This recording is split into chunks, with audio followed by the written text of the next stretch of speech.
organizado este acto porque hablar ahora de lo nuclear no es nada fácil.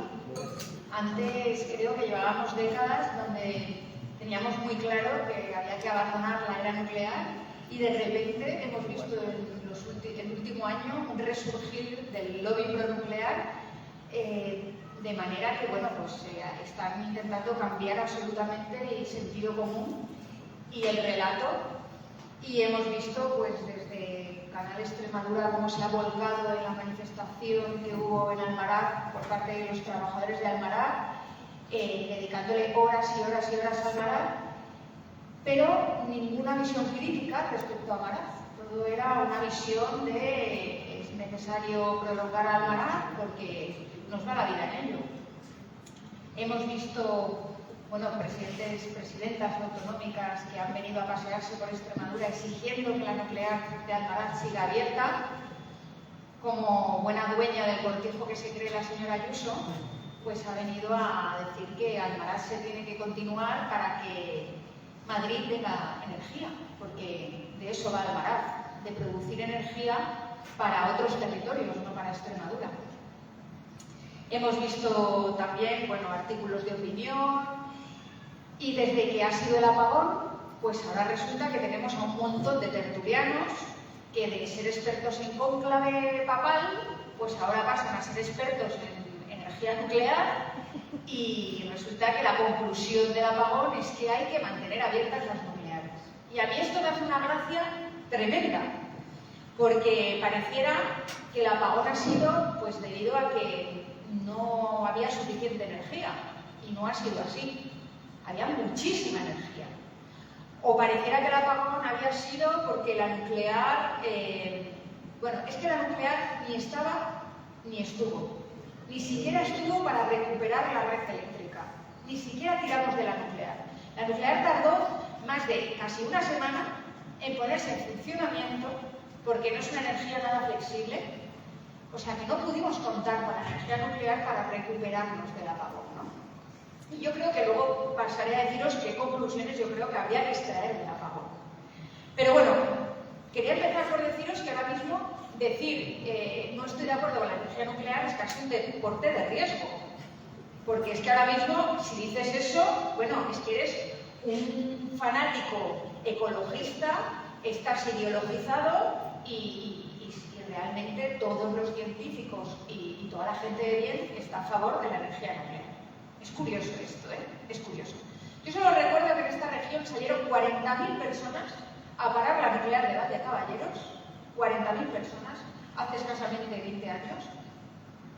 Y la última manifestación que hubo en Almaraz fueron 6.000 personas, cuando se esperaba que fueran 10.000 y, como digo, alimentadas por unos medios de comunicación, tanto privados, que están absolutamente financiados por empresas como Iberdrola, Endesa o Naturgy, como públicos, que también tenían intereses particulares de que esa manifestación fuera un éxito rotundo.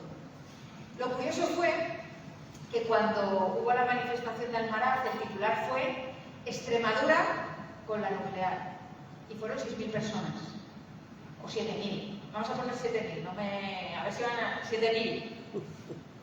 Cuando salieron 6.000 personas en Cáceres contra la mina de litio, sin ningún medio de comunicación alimentando durante semanas esa manifestación, sino el boca a boca de los vecinos y vecinas de Cáceres, 6.000 personas en la calle, no dijeron Extremadura contra la mina de Cáceres. No, ese no fue el titular. El titular fue la manifestación de Cáceres acoge a 6.000 personas. Para que veáis, ¿no?, hasta qué punto el relato quieren que cambie, para que vayamos todos asumiendo que la prolongación de las centrales nucleares no es que sea deseable, es que es necesaria. Bueno, pues yo me pregunto, ¿necesaria para quién? ¿Para quién es necesaria? Pues obviamente es necesaria para las grandes dueñas de esas nucleares. En Extremadura son 3 grandes multinacionales. Endesa, cuyo 70% del accionariado es de una empresa italiana, Enel, Iberdrola y Naturgy, cuyo 20% del accionariado es de un fondo de inversión americano, BlackRock, el fondo buitre más grande del mundo. Esos son los dueños de Almaraz, que por cierto aún no han pedido la prórroga. Y no han pedido la prórroga porque están esperando que el gobierno atienda a sus demandas o sus chantajes y al final lo que va todo esto es de que se prolonguen las nucleares pero que la cuenta la pague el Estado, o lo que viene a ser lo mismo, la ciudadanía. Eso es lo que pretenden. No es que las nucleares sean verdes, porque no emiten gases de efecto invernadero. No es que las nucleares sean baratas. No es que las nucleares sean inocuas. No, las nucleares son peligrosas. Son muy peligrosas. Y si no, solo tenéis que escuchar lo que están diciendo nuestros vecinos portugueses, que en el Tajo, en Portugal, donde parece ser que sí les preocupa esto de Almaraz, están descubriendo que tienen isótopos radioactivos en la cuenca del Tajo en niveles muy, muy superiores al resto de ríos. Pero eso aquí no lo saben, eso aquí no lo contamos. No es barata, ni muchísimo menos es barata. Y por supuesto no tiene nada que ver con la soberanía nacional, que eso es lo que más gracia me hace cuando dicen es que prolongar Almaraz es una cuestión de soberanía nacional. ¿De soberanía nacional? Pero si está en manos de 3 multinacionales con fondos extranjeros. Pero si el uranio enriquecido lo traemos de Rusia o de países satélites a Rusia. ¿Qué soberanía? ¿Dónde está la soberanía? Bueno, pues realmente algunos dirigentes políticos pareciera que más que velar por los intereses del bien común y de la región, están velando por buscarse un puesto en un consejo de administración el día de mañana, como han hecho sus compañeros de filas, tanto del Partido Popular como del Partido Socialista. Porque aquí el bipartidismo ha actuado siempre igual.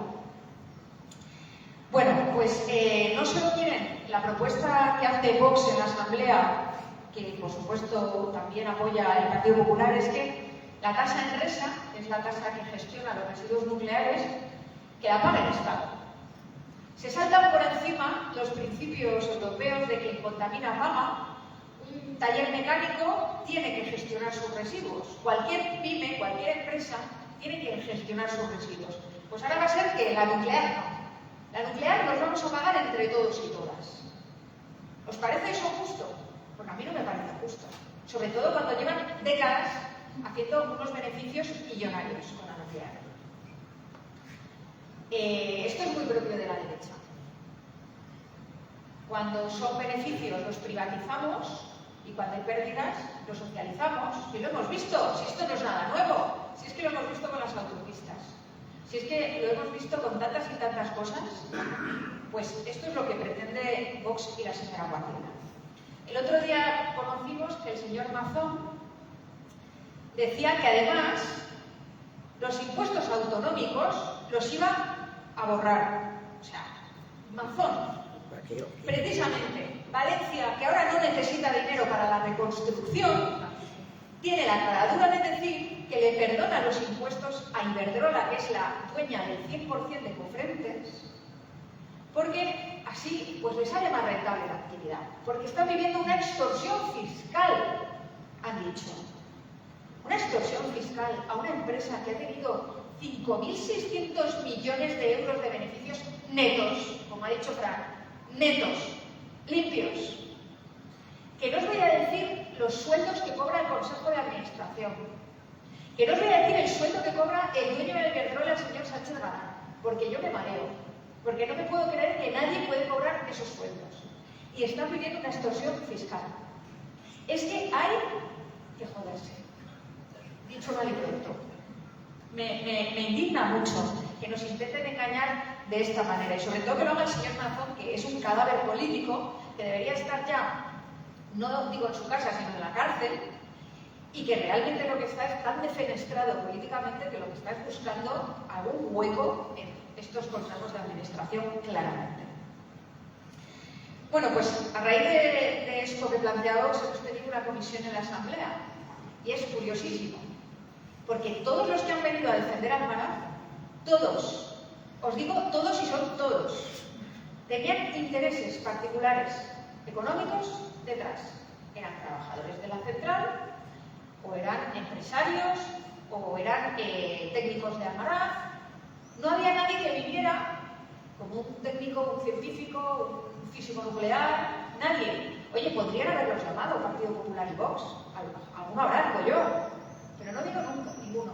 En cambio, todos los que vinieron a decir que había que cerrar Almaraz y a poner encima de la mesa los peligros, las contradicciones, lo que no nos cuentan en las tertulias de Ana Rosa y compañía, nadie tenía un interés detrás. Era gente que venía simplemente por el hecho de tener una preocupación como sociedad hacia dónde vamos y cuál es el modelo energético por el que vamos a apostar. Lo hizo estupendamente tu compañera Cristina Royes, que es maravillosa, y lo explicó estupendamente. Y yo decía, si Cristina, que es una persona que se ha formado, que tiene todos los datos y que no tiene ningún interés particular en la prolongación o no de Almaraz, no le hacen caso, pues ¿a quién van a hacer caso? Porque todos son intereses económicos, que no nos engañen. Y termino, porque seguro que me estoy pasando, nadie lo está controlando. Bueno, yo también estoy preocupada por el empleo. Claro que estoy preocupada por el empleo, son muchos puestos de trabajo, no lo vamos a negar, es la industria más grande que tenemos en Extremadura. Son muchos puestos de trabajo, pero han tenido 40 años. 40 años. Se sabía que Almaraz tenía una vida útil y no han hecho nada, ni el Partido Socialista ni el Partido Popular. Porque aquí nos va mucho lo de la política de hechos consumados. De bueno, yo hoy se lo decía en otra comisión que he tenido, y que creo que son los Javis, que dicen, bueno, yo hago y luego veo. Pues esto es igual, nosotros hacemos lo mismo. Nosotros hacemos y ya veremos quién viene luego a solucionarlo. Nos pasó con Valdecañas, ¿verdad? Es la política de hechos consumados. Pues esto es lo mismo. ¿Para qué vamos a plantear un plan alternativo de empleo a Almaraz? ¿Para qué? Si aún quedan 20 años, si aún quedan 10 años, si aún quedan 5 años, que se lo coma el siguiente que venga, que se lo coma. Porque nunca pensamos en gobernar para las próximas generaciones. Lo hacemos solo por las próximas elecciones. Y así nos va. Y así nos va en esta región. El empleo tenía que haber estado garantizado una alternativa hace muchos años. Y ahora la tarea política, que yo creo que corresponde a los políticos, es plantear una alternativa real, pero además garantizar que en el desmantelamiento las personas que están trabajando en Almaraz son contratadas. Y ese desmantelamiento que va a durar tantos años, que puede llegar hasta durar una década, o dos, ese desmantelamiento va a absorber empleo. Pero obviamente habrá gente que a lo mejor no puede trabajar en las tareas de desmantelamiento. Pues esa gente tendrá que tener un plan de prejubilaciones como lo tiene la banca, como lo tiene Telefónica, como lo tienen tantas y tantas empresas. Esas deberían ser las tareas políticas de nuestros dirigentes. Y no manosear Almaraz. Y no intentar colarnos por la puerta de atrás una prórroga que como mucho sería de ¿qué? ¿De 3 años? ¿Quién va a asumir el coste de permitir una central nuclear abierta más de su vida útil? Si hay que hacer unas inversiones millonarias. Miremos a lo que ha hecho Bélgica. Bélgica no tiene sol, no tiene viento como tenemos nosotros. Y están tirando de prolongar las nucleares. ¿A qué coste? A un coste de miles de millones de euros. A un coste de mantener un precio de la energía por encima del precio de mercado. Y eso pagado del bolsillo del Estado, o sea, de todos nosotros y nosotras. Bueno, de todos los belgas y belgas. Belgas y belgos. Esto va de quién paga la factura. Y las empresas eléctricas, energéticas, que llevan haciéndose de oro décadas en Extremadura, saqueando nuestros recursos, dejándose por nuestros embalses en los periodos de mayor sequía, alicatando de placas fotovoltaicas nuestros encinares y nuestros olivares tradicionales. Están haciendo ahora lo mismo. Intentar que la nuclear siga siendo rentable a costa de la que lo paguemos los demás. No puede ser. Extremadura no debe ser una tierra nuclear. Vamos a tener un cementerio nuclear mucho tiempo, mucho tiempo. Ese cementerio no puede seguir aumentando. Y yo lo último que quería deciros es que mi conclusión del apagón es que, bueno, aún no sabemos supuestamente, no sabemos las causas, ¿no? La señora ministra, ahora para nos contará. Pues chívate. Aún no sabemos las causas supuestamente, pero sí, lo que sí sabemos es que ni el Estado ni las energéticas han hecho los deberes. No han querido integrar a las renovables como corresponde y lo han dejado todo, pues, bueno, a que el mercado se autorregule, a que las energéticas hagan las inversiones que corresponden, que no las van a hacer, no las van a hacer. Iberdrola está boicoteando el autoconsumo en Extremadura. Está boicoteando la puesta en marcha de comunidades energéticas locales, y os lo digo desde mi experiencia propia, que llevo más de un año, para que una comunidad energética funcione en Mérida. Son los únicos que tienen la potestad de que esto funcione y no está funcionando. Necesitamos dar un giro a nuestro modelo energético de 180 grados. No podemos cambiar una energía por otra y pensar que cerramos la nuclear y lo fiamos todo a las renovables, pero en manos de los de siempre, de esta mafia. No puede ser. Esto no puede ser. Tenemos que conseguir que el modelo energético cambie y esté en manos de la ciudadanía en un grado sumo. Que seamos los dueños. No puede ser que países como Alemania tengan mayor índice de autoconsumo que España. No puede ser. Pero todo empieza por prohibir las puertas giratorias. Todo empieza porque los políticos que están ahora sentados junto a mí en la asamblea no acaben en un puesto directivo de una gran energética, o que la señora Guardiola acabe en un consejo de administración como su compañera Fátima Báñez, como su compañero José María Aznar, como su compañero Pío Cabanillas, Isabel Tocino. Y si os digo toda la lista, pues igual me tiro aquí toda la tarde. Por eso es tan importante que hagamos estos actos, que desvelemos, que desenmascaremos a los intereses que hay detrás de estos relatos sobre la prolongación de las nucleares, porque lo que está en juego es mantener unas infraestructuras que son peligrosas, que son costosas, pero es que además son innecesarias. Y yo me callo aquí. Muchas gracias.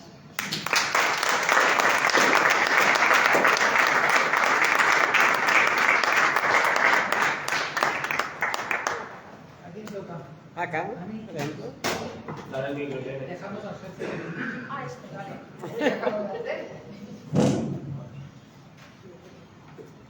Bueno, yo voy a dar un repaso rápido para que entendamos un poco qué es una central nuclear. ¿Vale? El micro, señora. A mí se me ve muy bien, pero bueno. Venga, pues yo según te voy haciendo así, le va dando. Bueno, pues eso es una mina de uranio a cielo abierto. ¿Vale? Si veis ahí, veis que para conseguir una tonelada se necesitan 660 toneladas de rocas.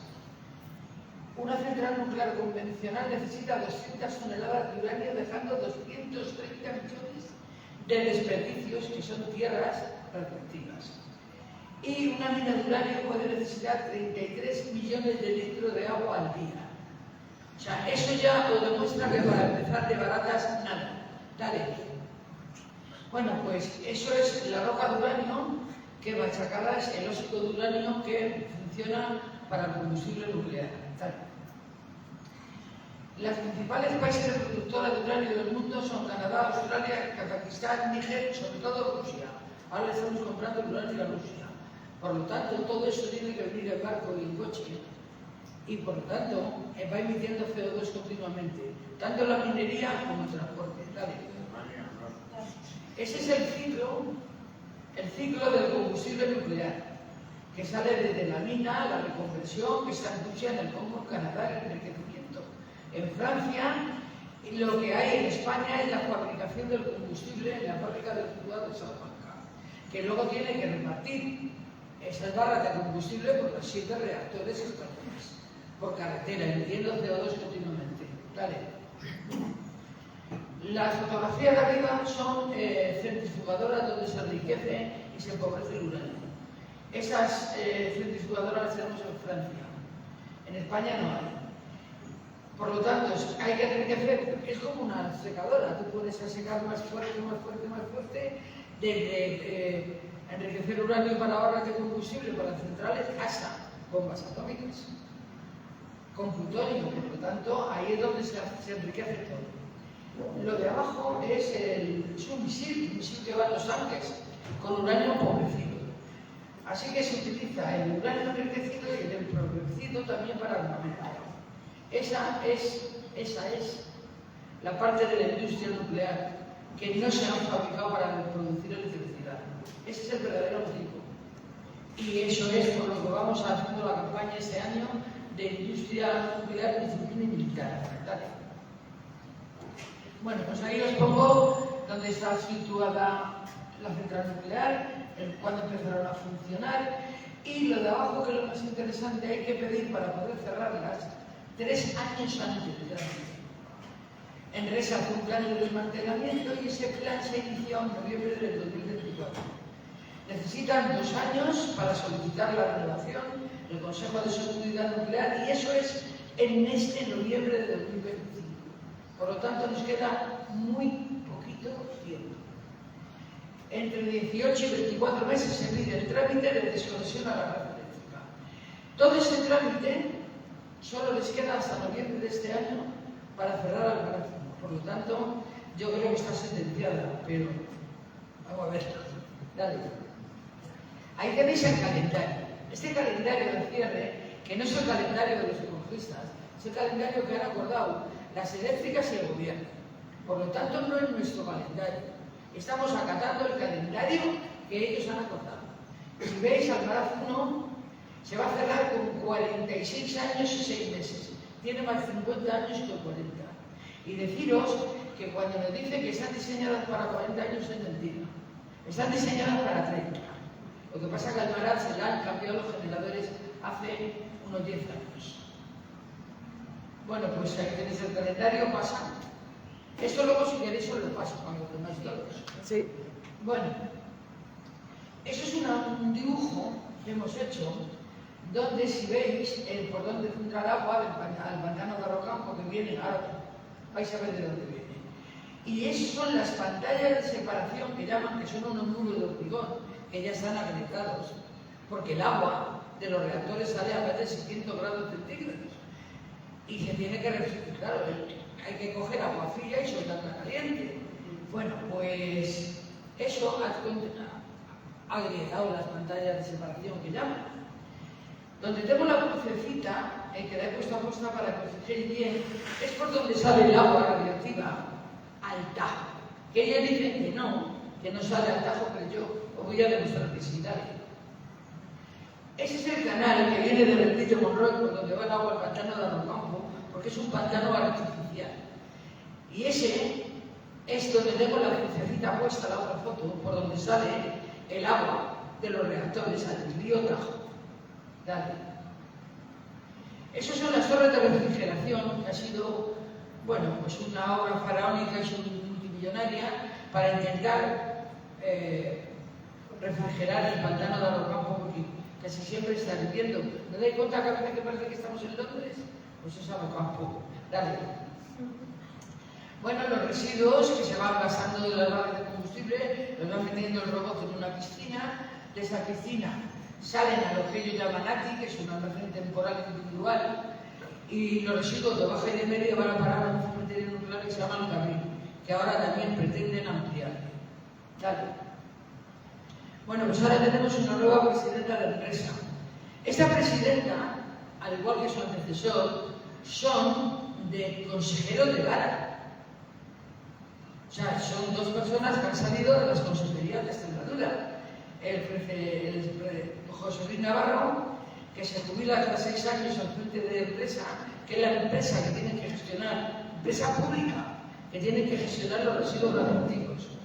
Bueno, pues ahora el hombre parece que va de antinuclear, está haciendo artículos en contra de Almaraz, pero ese señor se jubila dejándonos casi 10.000 toneladas de residuos radioactivos de alta. Y se va tan feliz y ahora se hace antinuclear. Dale. Bueno, eso es el API de Almaraz.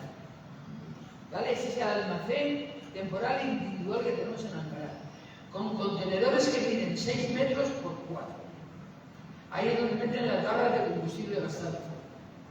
Y calculamos que cuando se cierra Almaraz 2 habrá de 120 a 150 contenedores en la calle, en las inmediaciones de Almaraz.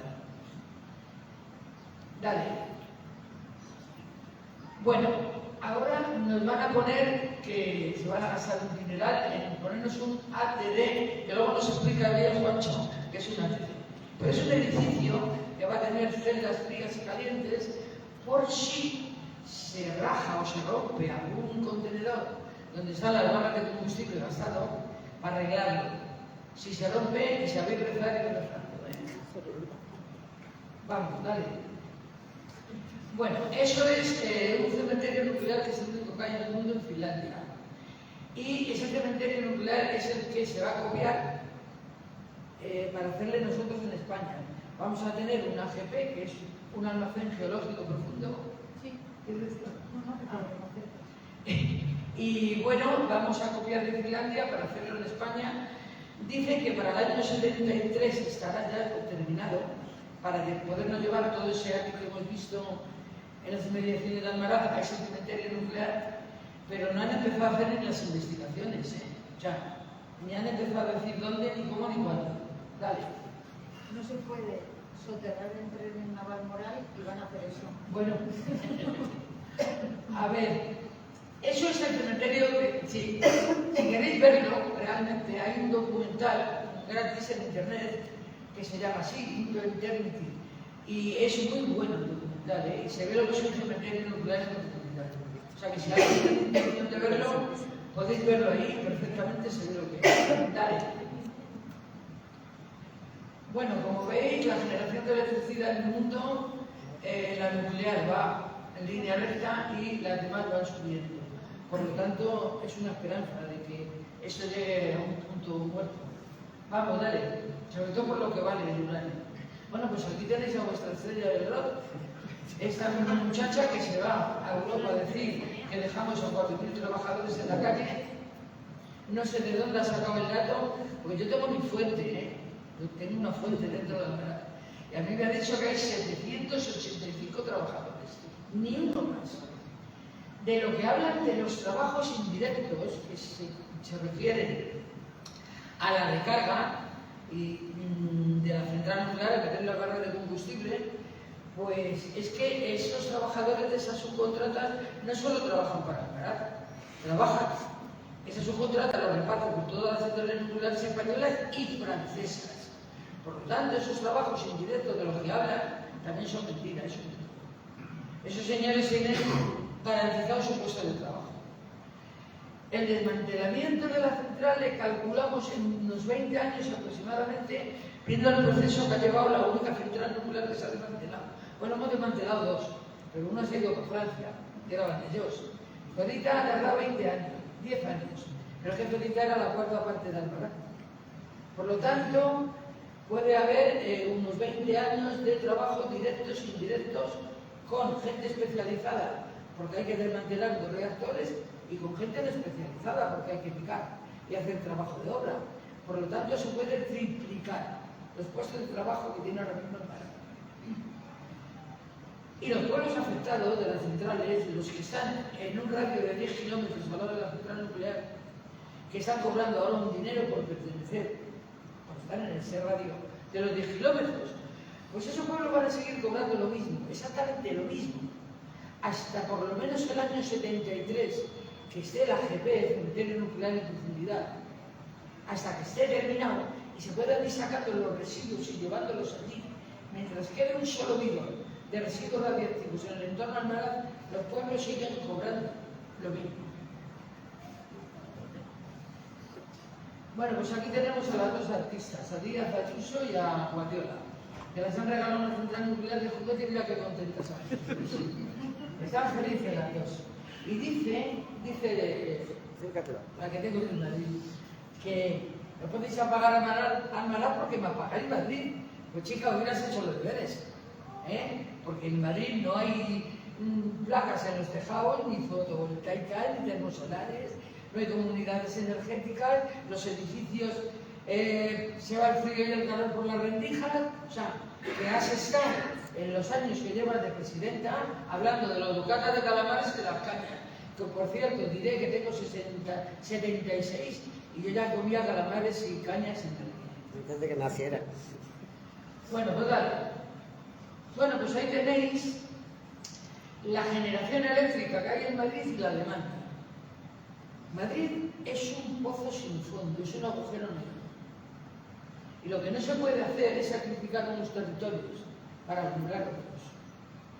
Yo he estado leyendo las alegaciones que me han ido llegando de renovables no en Pueblo de Madrid y de verdad he flipado. Una de las alegaciones de Móstoles, se pongo Móstoles porque es una ciudad dormitorio enorme, donde hay miles de personas y gastan muchísimo de luz. Pues las alegaciones decían que no se podía poner fotovoltaica en el terreno donde la querían poner porque debajo hay un asentamiento árabe. Coño, y han dejado construir Móstoles encima de un asentamiento árabe y que ya les vale, ¿eh? Bueno, he leído alegaciones peregrinas porque se niegan a poner lo que se ha llenado Extremadura, se niegan a ponerlo en Madrid. Pero es que lo que tiene que alumbrar Madrid es Madrid. Por lo tanto, que se vayan haciendo los deberes de Ayuso y poniendo los huertos solares, los molinos en la Sierra de Madrid y todo lo demás en Madrid, que tiene que alumbrar Madrid, que no se lo paguen. ¿Vale? Yo tengo una propuesta provocativa, total. Y es que yo quiero que el cementerio nuclear en profundidad vaya a Madrid. Ya que no ha sido solidario ni con las placas solares ni con la nuclear, oye, que se lleve el cementerio por lo menos. No me mires así porque tú estás mal. Pero yo también. Dale. La cogemos. Bueno, pues ahí tenéis la producción de consumo de electricidad. Ahí veis lo que produce Extremadura y lo que produce Madrid. Ahí va un 500%. No se ve. 488. Ah, no, a mí no se- Ah, ¿lo veis? No, Aquí sí. 5%, Madrid. No digo nosotros. Vosotros todos. También no se ve. Superproductores. 488. Bueno, dale. Bueno, la Semana Santa hemos visto que aquí, sobre todo en Extremadura, ha sido muy curioso, porque de 7 reactores nucleares que tenemos había 5 parados. A que habéis puesto la lavadora en el microondas todos, a que no os habéis enterado de nada. Son prescindibles. Podemos prescindir de las centrales nucleares perfectamente. Y han estado 5 parados, o sea, toda la Semana Santa y más. Dale. Estas ratitas os demuestran, bueno, lo que tienen que pagar, lo que tienen que amortizar son esos 24.436 millones, según los cálculos de empresa, que tienen que invertir las eléctricas en reparaciones y seguridad, que parece ser que no quieren pagarlo, que el chantaje al gobierno es eso. No pagamos, decimos que nos estáis matando impuestos, pero esto no lo pagamos, nos dais 3 años más de unas centrales nucleares viejas, obsoletas y amortizadas, y todo es ganancia para las eléctricas. Y si eso se lo permitimos y les permitimos que la tasa Endesa, que es la tasa de los residuos radioactivos, venga en la factura de la luz, pues ya lo tienen todo. No tenemos que hacer nada más. Dale. Bueno, aquí os explico también un poco lo que ha sido toda esta Semana Santa y lo que hay, pero lo más importante es ir después. Dale. Bueno, pues esto es el chantaje del que estamos hablando tanto Irene como yo, que están haciendo las eléctricas al gobierno y que confío en que el gobierno no se deje chantajear así y que consigamos que se vayan cerrando con el calendario elegido por ellos. Bueno, esta foto es preciosa, ¿eh? lo mejor de cada casa. Bueno, ahora mismo Amancio Ortega se ha convertido en el mayor accionista privado de la red eléctrica. Y Florentino Pérez ha ganado un contrato de vigilancia y seguridad en el cementerio nuclear del Carril por 11 millones de euros, adjudicado por Enresa, que al final todo viene a parar a lo mismo. A que esos sinvergüenza ganen un montón de dinero, estén dentro de la red eléctrica, de Enresa, de las eléctricas, de todo para ellos. Y los demás tengamos que hacer esos esfuerzos tanto en reparaciones, en seguridad, en la tasa Enresa y todo lo que nos va a tocar pagar a los ciudadanos si no nos ponemos serios. Dale. Bueno, pues yo pienso que reduciendo el consumo energético como sociedad Pero reduciendo el consumo energético, a mí me gustaría que hubiera una tarifa donde los ricos tuvieran un máximo y los pobres un mínimo. No hay derecho que los pobres no tengan nada y ellos, los ricos, se puedan permitir 1000 y pico euros que se dé factura de luz. Y 800, 900 euros. No porque se puedan pagar la luz, había que permitirle gastar eso.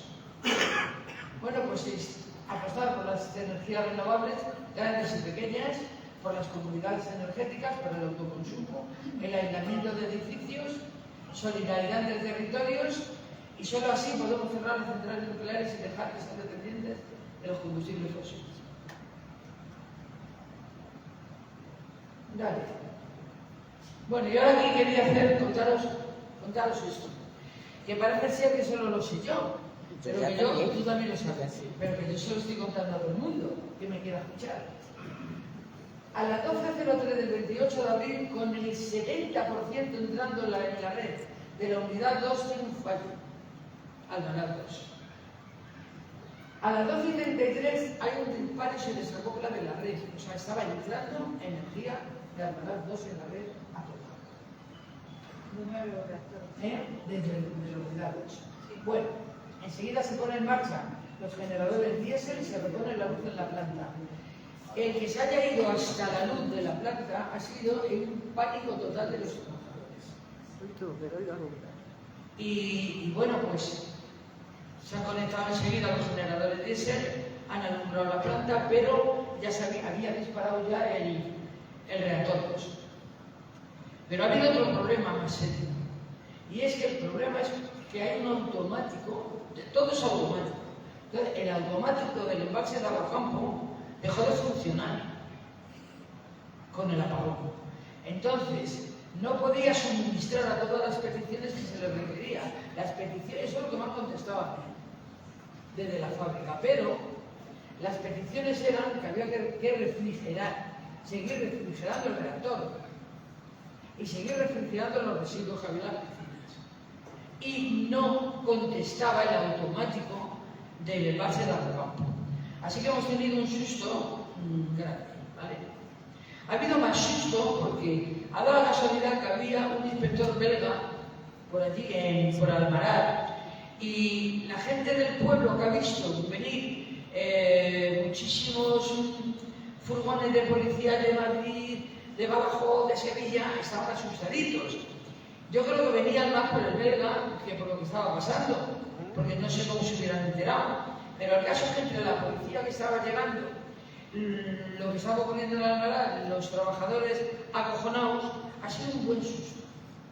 Y ha sido un buen susto que a mí me ha puesto los pelos de punta.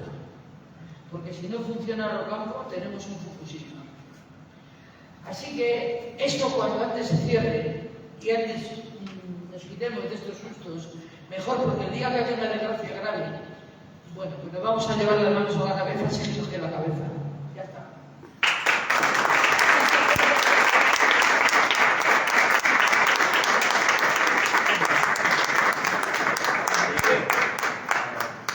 No sé si se me oye, si lo dejo aquí. No sé si se me oye. Sí, se oye. Yo sé. No sé de quién es el micrófono. Ese es de aquí. Ese es de la sala. Ese es el de la sala. Vale, al fondo me veis también, ¿no? Pues bueno, ya la verdad es que habéis dicho todo. Yo lo que quería era... Yo lo que quería era hacer un repaso sobre la historia de la energía nuclear en España, y según vamos haciendo esa historia, vamos desmontando los bulos que se han ido vertiendo a lo largo de esta semana. Empezaré por el final, empezaré con un bulo que me parece bastante relevante, porque una de las cosas que están diciendo los defensores de la energía nuclear en las últimas semanas a raíz del apagón es que la energía nuclear es muy importante. Bueno, hasta ahora era muy importante porque era fundamental contra el cambio climático, ¿no? Lo cual es bastante paradójico, porque los que defienden la energía nuclear son negacionistas del cambio climático, por lo cual dicen, si no hay cambio climático, ¿por qué defienden la energía nuclear? Pero además es que ahora lo que están diciendo es que la energía nuclear es muy importante porque da inercia a la red, y porque además es lo único que puede desplazar la utilización de gas natural. Yo he estado mirando los datos y lo que hemos visto es que mientras el 1 de mayo, es decir, con el apagón reciente, el 1 de mayo se produjeron 3.300 megavatios de gas y había solo 1.400 megavatios de nuclear, porque sabéis, como ya han dicho, que la nuclear tardó mucho en acoplarse porque no tiene esa flexibilidad y por lo tanto fue irrelevante para recuperar la energía, ¿no? Como fue irrelevante antes, por lo tanto no tuvo ningún papel. Sorprende, por cierto, que haya esta campaña de impulso a la energía nuclear cuando la energía nuclear ni pinchaba ni cortaba en todo aquello, ¿no? Bueno, el caso es que el 20 de mayo ya había 4.400 megavatios de nuclear y sin embargo también había 3.300 megavatios de gas, lo cual quiere decir que la entrada de más nuclear en la red lo que hace es desplazar energía renovable. Es decir, la nuclear no compite con el gas y no es una forma de producción energética que reduzca las emisiones de CO2, sino lo que hace es dejar fuera del sistema mucha energía renovable que se está produciendo y que no se puede conectar porque hay energía suficiente porque está la nuclear, ¿no? Esto es muy importante porque desmonta uno de los argumentos principales de la industria nuclear y es, señores, su energía no nos está desplazando el gas, por lo tanto, no está teniendo un impacto en la reducción de emisiones. Por el contrario, lo que está haciendo es impidiendo el desarrollo real de un modelo 100% renovable, ¿no? Y de hecho, si nos vamos al año 2007, cuando yo en aquel tiempo era director de Greenpeace, sacamos un informe que se llamaba España 100% renovable, año 2007. Entonces, las energías renovables en España eran completamente marginales, yo creo que no llegaba ni al 2 o al 3%. De hecho, incluso, por ejemplo, la conexión de la energía solar fotovoltaica a la red estaba prohibida, porque decían que desestabilizaba la red. Y cuando pusimos sobre la mesa la afirmación de que el sistema energético español podía funcionar al 100% con energía renovable, repito, año 2007, bueno, se echaron sobre nosotros aquello, bueno, estáis locos, tal, se rieron de nosotros, tal. A día de hoy se ha demostrado que efectivamente podemos llegar a un modelo 100% renovable. De hecho, estamos en un 70% de entrada de la energía eléctrica que consumimos, un 70% solar y eólica, y por lo tanto estamos ahí. Y si no se va más allá, es precisamente porque hay la energía nuclear en concreto, lo que hace es de obstáculo, de tapón para la entrada de más energías renovables.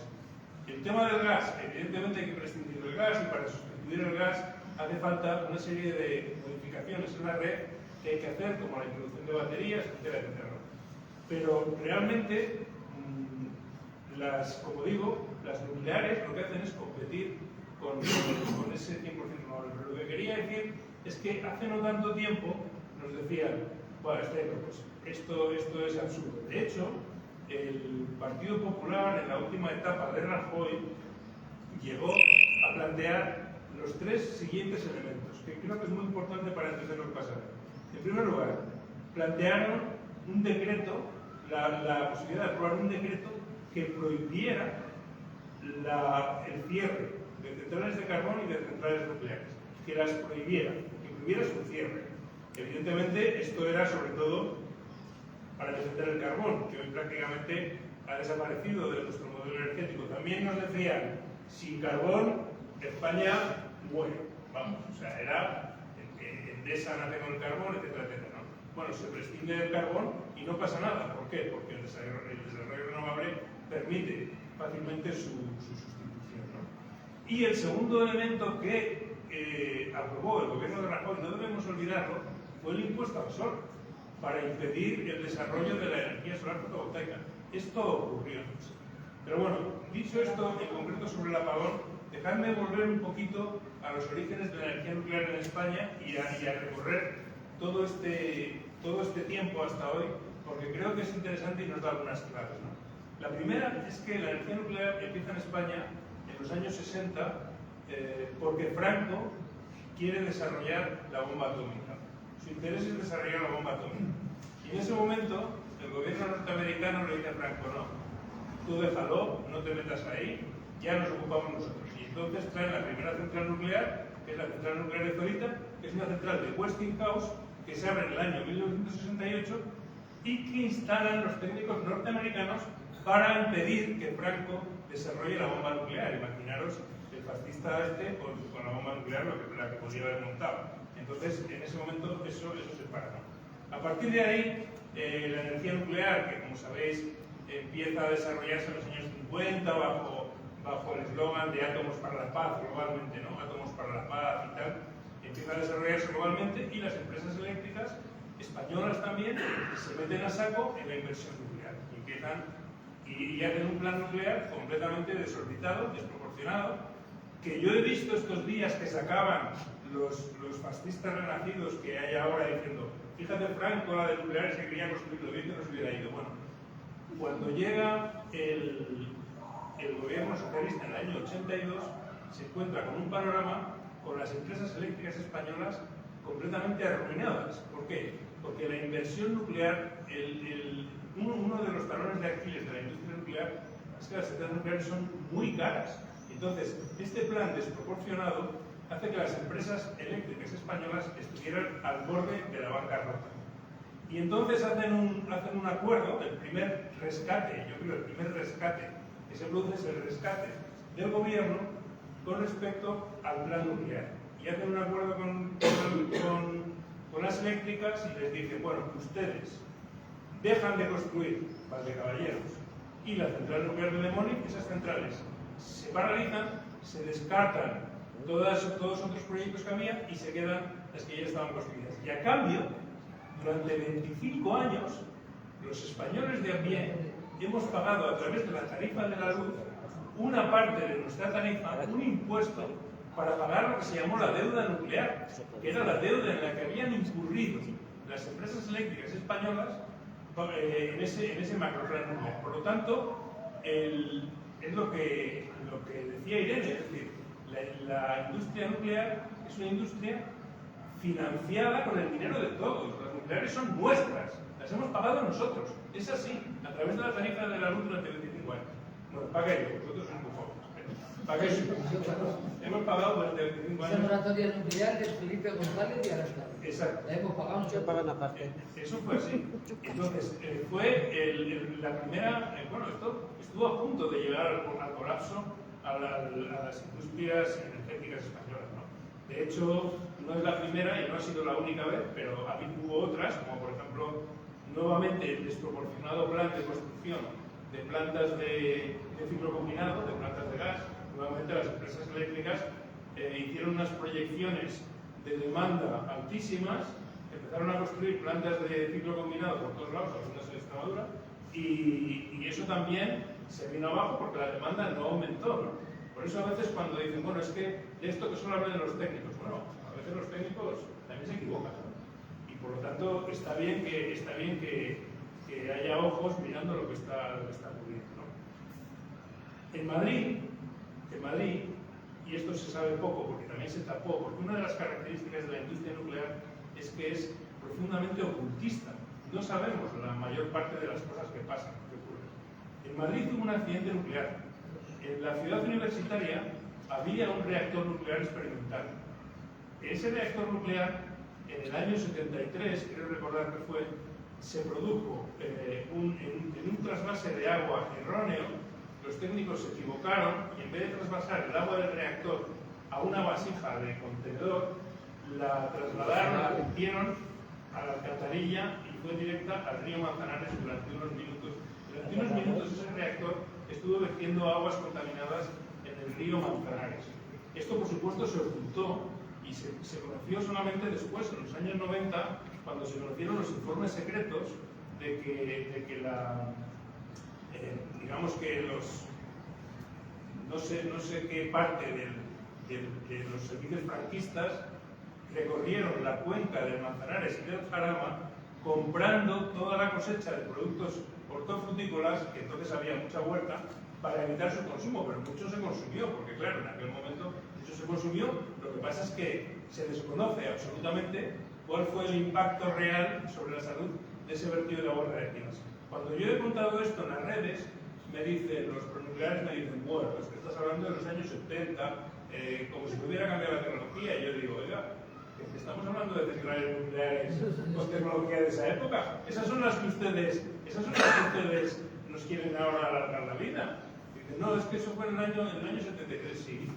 Y estas centrales, ¿al parar de qué año? El año 81 se puso en marcha, lo cual quiere decir que su construcción empezaría en el año 70 y algo, ¿no? O sea que esto es algo que, bueno, se desconoce porque, claro, no interesa que se sepa, ¿no? Ya en el año 2009, por ahí, cuando la central nuclear de Garoña cumplió sus años de vida útil, entre comillas, y llegó la hora de su cierre, hubo mucha oposición a su cierre, como está ocurriendo ahora en Almaraz. Entonces era presidente de gobierno, era Zapatero, y yo entonces era director de Greenpeace, y tuve varias reuniones con él sobre el tema de Garoña. Y entre otras cosas, hubo una amenaza por parte de las eléctricas, una amenaza de apagón, si se cerraba la central nuclear de Garoña. Y eso está en los medios de comunicación. Amenazaron con cerrar las nucleares si el gobierno cerraba Garoña. Bueno, total, Zapatero no se atrevió a cerrarla, esa es la verdad. El Partido Socialista, pues, le tiemblan las piernas en muchas cosas, lo sabemos muy bien, ¿no? Mucho mejor. Y en esto le tembló las piernas. Y Zapatero a mí me dijo que el lobby más poderoso que había en España se llamaba Iberdrola. Esto es palabras de un presidente de gobierno que no fue capaz de cerrar la nuclear. Que yo me acuerdo que entonces tuvimos una reunión, no me voy a acordar ahora el nombre del ministro, pero de memoria, pero bueno, el caso es que nos reunimos, era el que llevaba el tema nuclear con Zapatero, ¿no? Y cuando ya decidieron que no la cerraban, nos reunimos y nos dijo, hemos perdido esta batalla, que cada rata salga del barco por el agujero que pueda. Me acuerdo de aquella frase. Y digo, vale, fenomenal, por supuesto. Nosotros seguimos y nosotras seguimos luchando y finalmente la central nuclear de Garoña se cerró. Y por cierto, tanto la central nuclear de Zorita como la central nuclear de Garoña se cerraron bajo gobiernos del Partido Popular. Vaya paradoja, no, Zorita la cerraron nada. O sea que esta es la paradoja, ¿no? Y sobre el tema del Partido Popular les voy a decir una cosa más. Uno de los asuntos sobre los que más ruido se está haciendo últimamente es sobre el tema de la minería del uranio, que lo ha explicado muy bien Paco. Bueno, pues la minería del uranio tiene muchos problemas. Aquí en Extremadura lo sabéis bien, porque evidentemente el uranio está muy extendido en la litosfera, ¿eh? Lo que pasa es que la concentración es muy pequeña, ¿no? Por tanto, uranio hay en muchos sitios, lo que ocurre es que la concentración es muy pequeña, ¿no?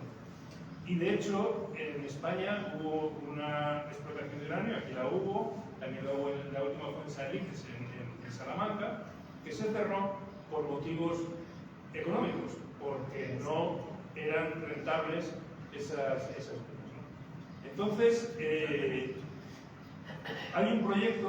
hubo un proyecto de una minera australiana que se llama Berkeley, que es un proyecto especulativo, una empresa que en este momento, a través del Tratado de la Carta de la Energía, ha demandado a España y le reclama casi 1.000 millones de euros de indemnización por no dejarle explotar el uranio bien. Pues en la ley de cambio climático, yo entonces cuando se aprobó la ley de cambio climático, yo era presidente de la Comisión de Cambio Climático. Y sabéis que en la elaboración de las leyes, pues primero llega un proyecto de ley, en este caso del gobierno, eso se aprueba y pasa a la comisión. Entonces, en la comisión se van introduciendo enmiendas.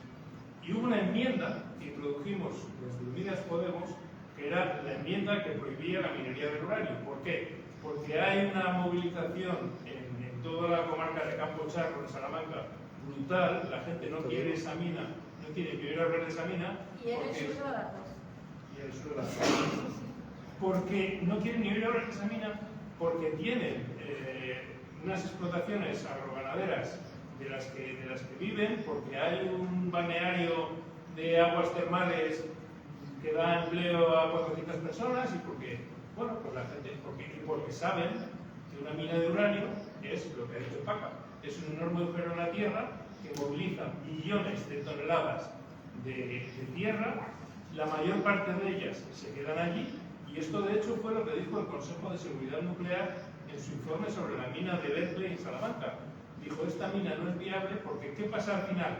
Al final lo que ocurre es que una vez más hay una empresa minera, en este caso Berkeley, una empresa minera australiana, que se puede beneficiar del uranio que saque, pero al final esos millones de toneladas de residuos radiactivos los tenemos que gestionar el Estado una vez más, ¿no? O sea que nuevamente es una transferencia de dinero público a una empresa privada, en este caso australiana.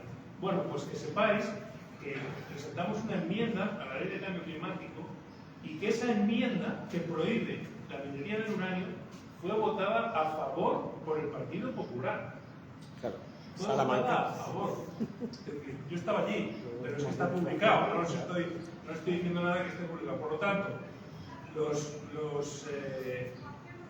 gritos histéricos ahora diciendo es que han prohibido la minería, ustedes lo votaron a favor.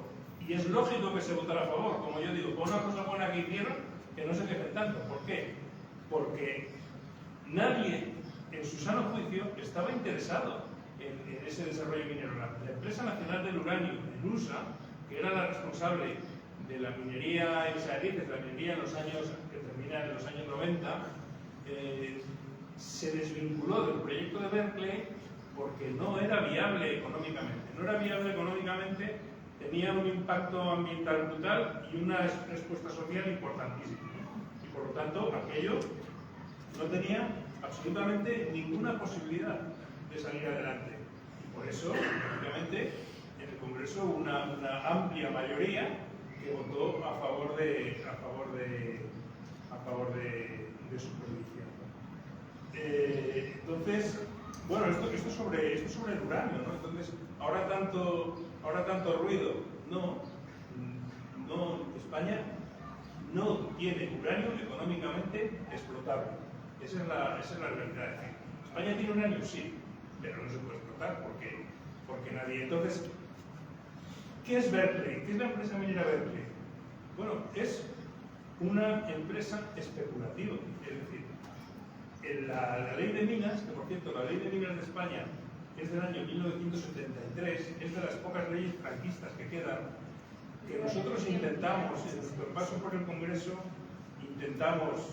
través de Unidas Podemos, intentamos cambiar esa ley a través de un trabajo que hicimos con Ecologistas en Acción, intentamos cambiar esa ley y no lo conseguimos, y una reacción muy virulenta, por cierto, del Partido Socialista, que se negaron. Claro, ahora, viendo, digamos, el documento de la Unión Europea sobre desarrollos mineros, el plan de rearme, etcétera, etcétera, pues a lo mejor se entiende.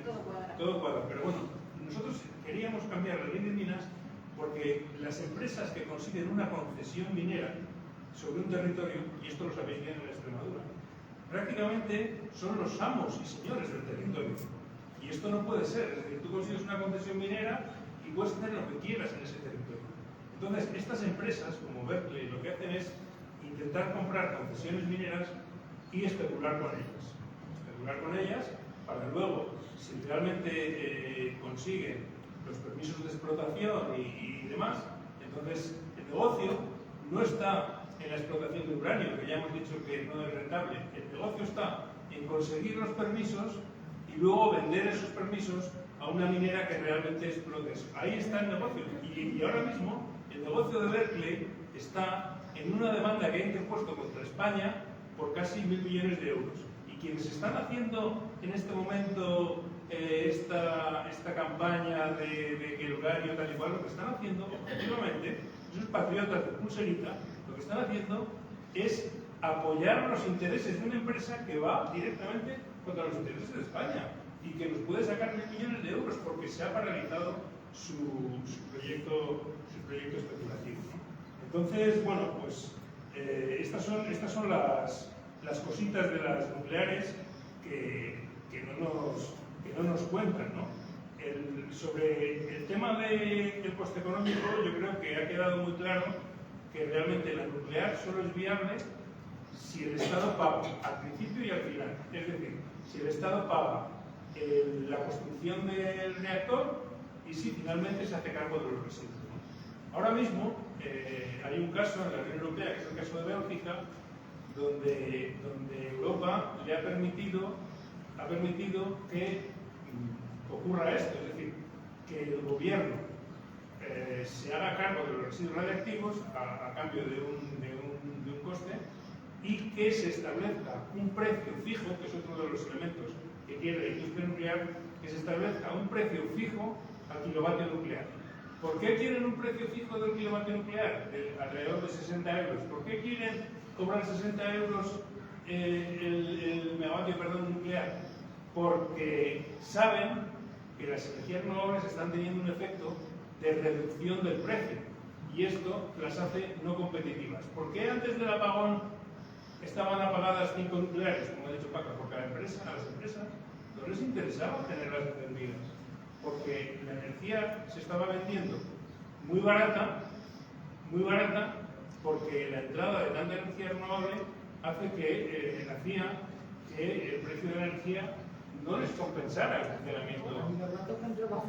Exacto, no les compensaba el funcionamiento nuclear. Y luego, claro, queda el tema de los residuos al final, ¿no? ¿Qué vamos a hacer con esos residuos? Que no está resuelto. Porque, ¿qué son los ATIs? ¿Qué son los ATDs? Bueno, son distintas formas de almacenar, pero ahí se queda. Y eso tiene que gestionarse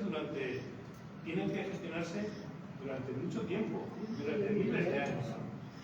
Lo que ha dicho Paca del caso del apagón y la refrigeración de los reactores, yo no lo sabía, pero es muy grave, porque eso es lo que pasó en Fukushima. En Fukushima lo que ocurrió fue que los generadores de diésel no entraron en funcionamiento después del tsunami, porque el tsunami los destruyó, y entonces no pudieron refrigerar ni el reactor ni los residuos. Y entonces eso fue lo que finalmente desembocó en aquel accidente, ¿no? Porque realmente, bueno, pues tenemos todo el tema de la seguridad que parece que ya estuviera resuelto y no lo está. Y es que nos llevan diciendo lo mismo en el principio. Yo recuerdo hace muchos años que nos decían que lo que se llamaba el síndrome de China, es decir, la fusión de un reactor, que fue lo que ocurrió en Chernóbil, nos decían que era imposible, eso no podía ocurrir. Cuando yo iba al cole, nos regalaban unas pegatinas, venía el foro nuclear, no sé quién era, que salía un átomo y un sol dándose la mano y ponía hoy nuclear, mañana solar, no sé si os acordáis de eso.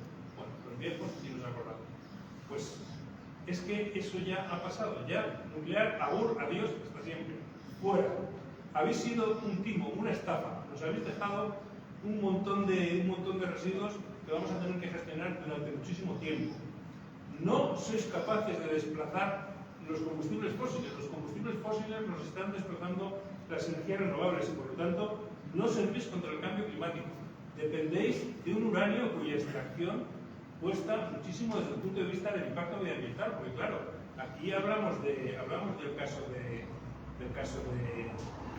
Salamanca, pero y saber cómo se extrae el uranio en Kazajstán y cómo se extrae en otros países y los impactos ambientales que esto tiene. Desde el punto de vista del empleo, yo estoy de acuerdo con que efectivamente el desmantelamiento genera empleo durante bastante tiempo, pero si miramos globalmente y alejamos el foco, las energías renovables están generando muchísimo más empleo neto de la que nunca generó la nuclear. De hecho, la nuclear es la forma de producción de energía que menos empleo produce por kilovatio producido, comparado con todas las demás, comparado con los combustibles fósiles y comparado con las energías renovables. De hecho, globalmente, en la última década, el empleo en renovables ha pasado de 8,5 millones a 16 millones. En 10 años ha aumentado a 10 millones. Y en España las energías renovables están tirando del empleo hasta el punto de que en el último año el empleo en el sector energético ha aumentado en un 15 y pico %, la mayor parte de los cuales, de los aproximadamente 100.000 empleos directos que hay en el sector de la energía, son del sector de las energías renovables. Luego, evidentemente... Pues aquí no se han venido esos empleos. Pues luego te No pasaré, sé dónde estarán. luego te pasaré el informe y dirás dónde están, ¿no? Porque paradójicamente muchos están en Madrid, por cierto. Pero bueno, bueno, Perdona. me has desconcentrado. No, quería decir que efectivamente el tema de las energías renovables y el desarrollo territorial es un tema, es un debate, y evidentemente se está reproduciendo un modelo en el cual precisamente seguramente es parte del problema. El oligopolio ha querido reproducir el mismo modelo industrial, ¿no? Y eso genera problemas, entre otros. Por ejemplo, uno de los problemas que hubo con el apagón fue que la gente que tiene instalaciones de autoconsumo, como no tenían los inversores preparados para desconectarse de la red y autoconectarse a las placas fotovoltaicas, no pudieron desconectarse y seguir utilizando su propia energía, ¿no? Son cosas que evidentemente hay que modificar, y por eso nosotros y nosotras, desde Unidas Podemos y desde Alianza Verde, apostamos por una empresa pública de energía, ¿no? Para que realmente este desarrollo renovable se haga en favor de las personas, del medio ambiente, y no en favor del beneficio económico de que se retira el mismo modelo.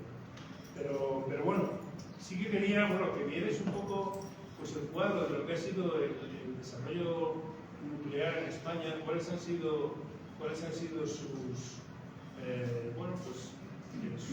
sus altibajos, por decirlo de alguna manera. No hemos hablado de Vandellós 1 también, que tuvo un accidente que estuvo muy cerca de la fusión del núcleo, porque además hubo un error por parte de los bomberos y apagaron con agua un fuego eléctrico, que aquello no se fue bien. Y esto está, o sea, no estoy diciendo cosas, son cosas que están publicadas. Lo que pasa es que la industria nuclear todo lo manipula, ¿no?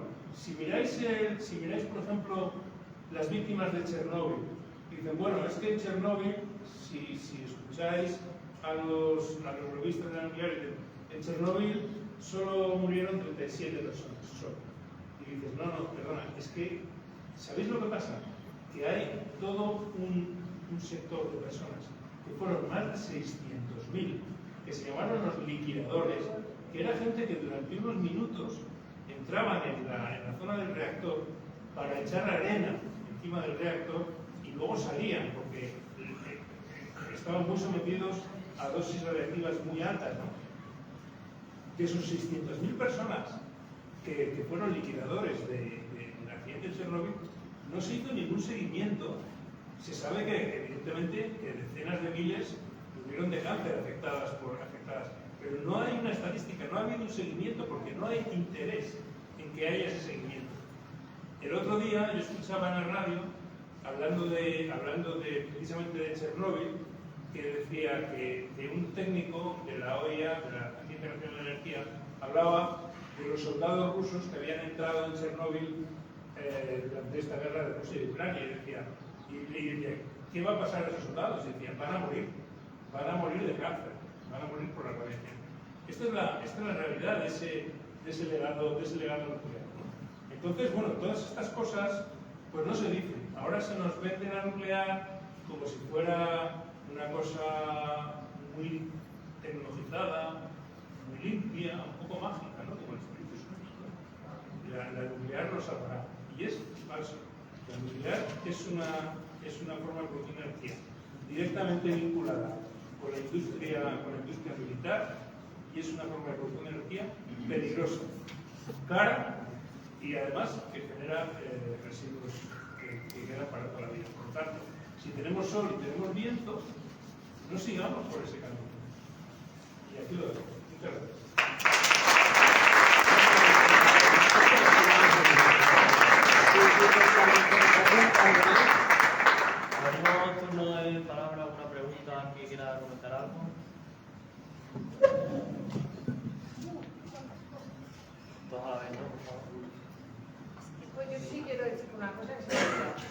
cortita. Fuimos la última comunidad en recuperar la normalidad tras el apagón. Y nadie se ha preguntado por qué. ¿Por qué fuimos la última comunidad en recuperar la normalidad? ¿No ha comido el marano? Pues yo me temo, Claro. sinceramente, no es por ser aquí conspiranoica, pero me temo que tiene que ver con Almaraz. Claro. Porque a la primera de cambio, el gobierno autonómico dijo la emergencia que la gestionen otros. Y bueno, puede ser que sean ineptos, que no digo que no, que se les viniera grande la cosa.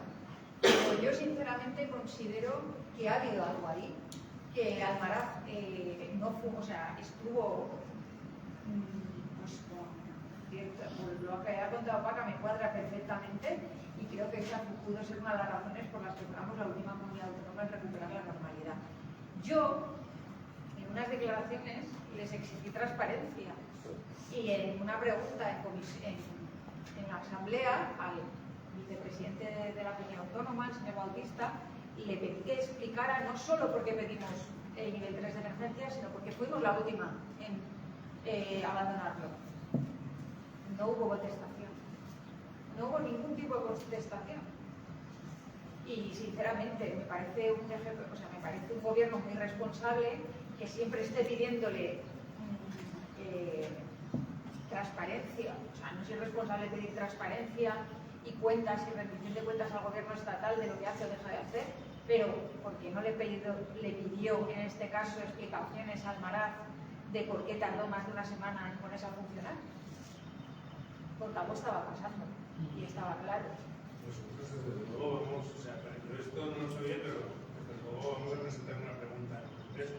Muy bien. Me parece muy bien. Para que, Claro. A ver si tenéis más sorteo. A ver si tienes una suerte. bueno, en realidad la tendría que contestar el PSN, ¿no? Sí. Una cosa. Yo quiero que Paca iba a decir algo. Yo quería comentar una cosa al hilo de lo que estamos hablando. ¿Vosotros os habéis parado a pensar qué edad tienen los empleados de Almaraz que llevan trabajando 30 años? Pues es que eso lo tenemos que pensar, porque claro, están a punto de jubilarse una barbaridad de empleados en Almaraz. Sí. Pero una barbaridad, que además se están frotando las manos, diciendo, madre mía, nos vamos para casa con una jubilación que ya la quise de vosotros. A ver, uno de esos es la fuente que tenemos dentro de Almaraz. Que además No de más pistas, Paca. no de más pistas. Son empleados que se quieren jubilar. O sea, que no quieren, o sea, que no están, eso que llaman el puesto de trabajo, se van a quedar en la calle. Están deseando, se están frotando las manos. Se quieren ir de Almaraz y que van con una buena jubilación. O sea, que ya tienen 65 años aquellos empleados que entraron hace 30 años, que son los técnicos, que son los veteranos, los que saben. Eso por un lado. Por otro lado, yo no sé si te acordarás, que esa nos tocó muy de cerca, compañera. Hubo un incendio en Alcaraz y nuestros queridos bomberos no había ni uno, estaban tomándola en Navalmoral de la Mata, todos. Y los despidieron a todos, bueno, menos a uno que ya sabemos quién es. Los despidieron a todos porque no estaban en su puesto de trabajo. Pero ¿cómo los bomberos que tienen que estar de retén en una central nuclear se van a tomarla en Navalmoral? O sea, de todas esas puedo contaros en todos estos años miles, pero que no es como lo están dibujando. La gente se va a jubilar y la gente que no se va a jubilar se puede quedar de técnico porque tienen que desmontar dos reactores y se van a triplicar los puestos de trabajo. Y de hecho están diciendo de una cantidad de industrias que van a Navalmoral de la Mata porque se tiene que cerrar Navalmoral. Y se cierra casi con 50 años. Una barbaridad. O sea, que todo lo que nos están contando el foro nuclear es mentira, son todos bulos. Y ya estoy harta de que me mientan descaradamente. Y lo que ha ocurrido, pues eso, Juancho, preguntarlo porque no se sabe. Claro. María. Estaba intentando buscar, alguna vez me ha parecido ver que hay desgravaciones fiscales por esto del empleo o la generación de nuclear. Pregunto, ¿Desgravaciones fiscales a quién? A nivel nacional. O sea, quien produzca y quien... No. Dale, dale. No, declaraciones fiscales hay ahora porque Amazon, lo ha comentado Irene, le ha perdonado a Cofrentes un impuesto Sinvergüenza. de 14 millones de euros porque sí, porque Sinvergüenza. ellos son así. Entonces, en Valencia nada menos hay una central nuclear que la de Cofrentes Es la peor, ¿eh? y pagaba 14 millones de euros de impuestos a locales, a la comunidad, autonómicos, y se los ha perdonado. Entonces ahora, en Extremadura, se especula con lo mismo también, no sé lo que ocurrirá, pero No esto sé, si, también... no sé si era por eso o por el tema del petróleo, que del petróleo no hemos hablado, pero que es otro tinglao, ¿no? Otro tinglao, sí. Esa para la próxima. Da para mucho también el petróleo. Y yo soy un imán, mi persiano. Aquí atrás hay otro. Sí, hola, buenas tardes. Yo soy de Ecologistas en Acción, un grupo de aquí de la comarca de Desayuno. Más alto, Estrella. No se te oye desde aquí. Más alto. Que Sí. Yo que soy de un grupo de Ecologistas en Acción comarcal aquí de la zona de esas Villuercas, Santucillo Villuerca. Y ante lo que habéis afirmado de que fue la última reacción que tuvo luz el día del apagón, comentaros que por compañeros de otros grupos de ecologistas, la Vera fue donde primero llegó la luz. No me has entendido, no hemos dicho eso. Ah, perdón, entonces. Hemos dicho que hemos sido la última comunidad autónoma que recuperó la normalidad, perdón, a lo mejor me he explicado mal, no que recuperó la luz. Cuando sucedió el apagón, el Ejecutivo extremeño lo primero que hizo fue delegar la competencia y declarar el nivel 3 de emergencia. Ese nivel 3 de emergencia no dejamos de estar en él hasta 2 días después. Cuando ya todas las comunidades habían recuperado la normalidad, nosotros seguíamos en emergencia. Y es muy raro, porque yo puedo entender que Madrid, que tiene mucha industria, que tiene transportes, muchos más que nosotros, puedo llegar a entender que Madrid pudiera seguir coordinando cierta parte de la emergencia, pero Extremadura solo tenía sentido si la emergencia se encontraba realmente en Almaraz. Es lo que quería decir, no que se recuperara la luz. La luz se recuperó, en Mérida la recuperamos a las 7 de la tarde y en barrios de Mérida a las 5 de la mañana. Ya, lo que quería puntualizar con esto era que la Vera, curiosamente, fue de las primeras que recuperaron la energía para la luz. Qué casualidad que viene en línea directa con Almaraz. Quiero decir, como un dato más de por qué ciertas zonas de Extremadura recuperaron otra vez enseguida, que son en línea con Almaraz. Creo que quería decir. Pero en Almaraz hay un nudo de distribución al que también vierten energía las plantas solares de alrededor, porque Almaraz estaba cerrada y por lo tanto Almaraz no pudo ser la que generó la recuperación. Estaba cerrada la unidad 1. La 2 estaba metiendo energía. Sí, pero- Y ya iban por el 70%. No, pero cuando se recupera, o sea, cuando se produce el apagón, las nucleares se Así, después ya y no. después tardaron varios días. Donde Sí, pero se perdona. recuperó rápido fue Salamanca por la hidroeléctrica. Y a lo mejor puede ser que viniera también de ahí. Entiendo, no sé si es así, que una central nuclear, cuando la paramos, nos la oye a presión con los garbanzos, ¿no? O sea, que tenemos que seguir alimentándola, ¿no? O sea, el núcleo sigue refrigerando y para refrigerar también es una ingente cantidad de energía. Necesita muchísima Claro, energía. o sea que... Y tardaron días en volverse a conectar. Claro, claro. Sí, todo suena a que algo hubo en Almaraz, que eso sea lo que dispara o no, pero bueno, según los datos de PACA. Yo no puedo decir que el apagón, yo no puedo decir No, que no, la no. culpa del apagón fuera Almaraz. Pero pienso que o la culpa del apagón la tuvo Almaraz o Almaraz tuvo la culpa de lo que le pasó por el apagón. Pero es que fue en el mismo momento. Hombre, yo lo que creo es que cuando se produce el apagón, las nucleares directamente se desconectan y empiezan a funcionar los reactores diésel para refrigerar el reactor. Entonces, es consecuencia del apagón que ese proceso ocurra y lo que tú dices puede haber ocurrido, que haya habido un problema de abastecimiento de agua para la refrigeración. Pero eso es consecuencia del apagón. Es el consecuencia del apagón. Una pregunta. Entonces, eso puede ser que en el momento del apagón el despliegue policial que hubo alrededor de Almalar y el desalojo de los trabajadores estuviera relacionado. Pues, Porque eso es algo que se ha visto, no todos los secretos, pero se ha visto. De todas maneras, tanto montamos la tarde. Yo creo que si estuvieran ya cerraditas, Sí, y yo lo que creo, y de verdad a los tres, que muchas gracias por estar aquí, porque entre tanto cuñadismo, como decía Irene antes, que los que eran expertos del Papa, luego de no sé qué, y son expertos de todo, pero de verdad que vengáis aquí cerquita a contarnos, a exponernos lo que realmente es la energía nuclear en este país. Y recordar que Trujillo estamos a 50 kilómetros y tendremos que empezar a hacer preguntas también en el consistorio, porque ante cualquier emergencia nuclear, recordemos que no estaría en Navalmoral, que veo aquí compañeras de Navalmoral, el centro de mando estaría en Trujillo. Y bueno, serán preguntas que a través de la concejalía habrá que hacer si tenemos todo bien engrasadito, esos diésel que supuestamente tendrían que dar cobertura eléctrica, el teléfono vía satélite, y si tenemos todo el organigrama aquí, que no pase, pero si pasa que esté engrasadito, que yo tengo mis dudas, razonables. Y recordar a Trujillo que es que estamos a 50 kilómetros de una central nuclear. En línea... Sí, sí.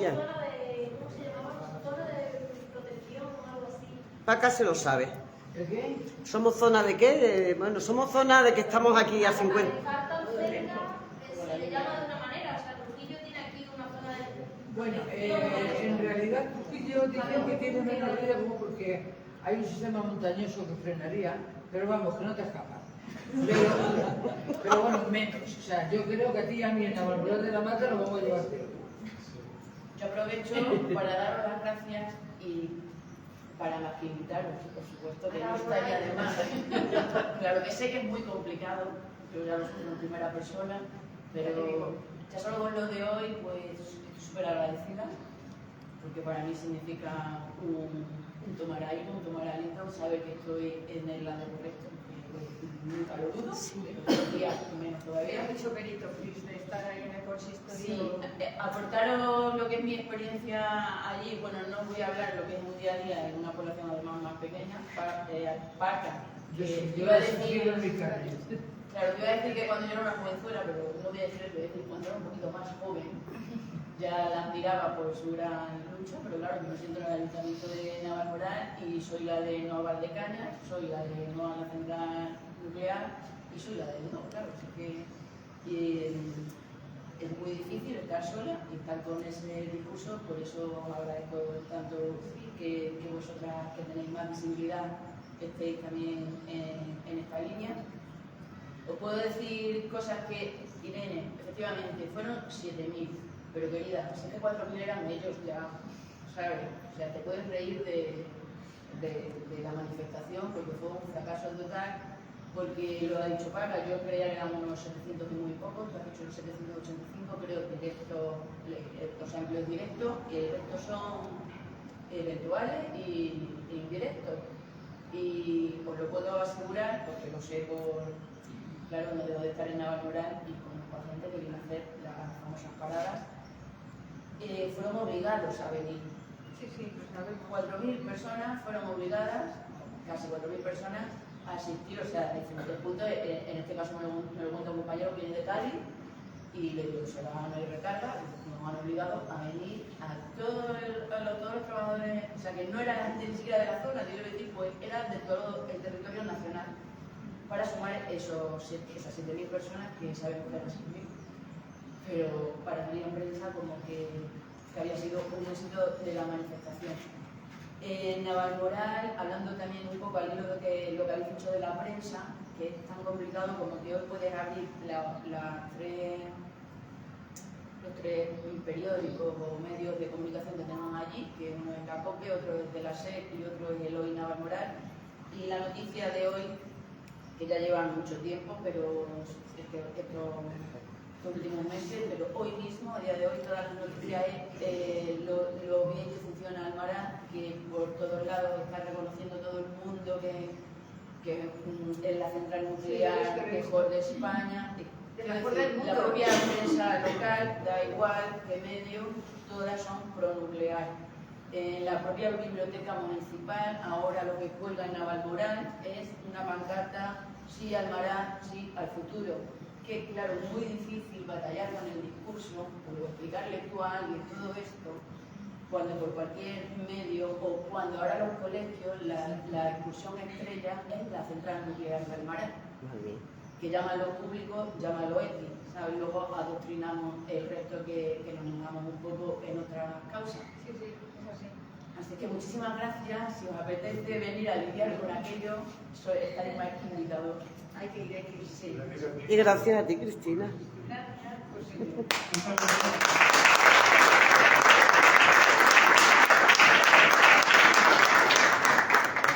Por mi parte también, personalmente, desde el Unido por Trujillo, gracias por vuestra asistencia aquí. Y nada, os esperamos en la siguiente y gracias a todos los que habéis venido. Y di que nos vamos a Ahora nos vamos a tomar algo por ahí. Al paseo, ¿vale? En casa de